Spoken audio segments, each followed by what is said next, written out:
देखु बर्तमान पखाड़ सहित केवल आइटम होती पानी कखारू फूलर छेचा है पियाज ता सहित बैगन भर्ता यहाँ देखते भेंडी सहित रसुण छेचा ए बढ़िया खाद्य सका गाँव खाद्यटा कहुए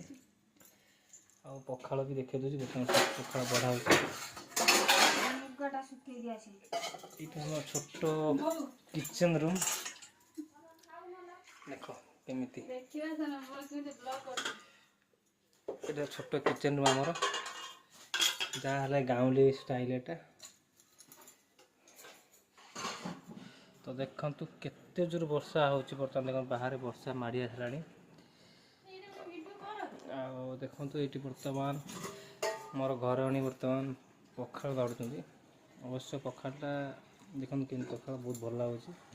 बर्तमान खाइबी।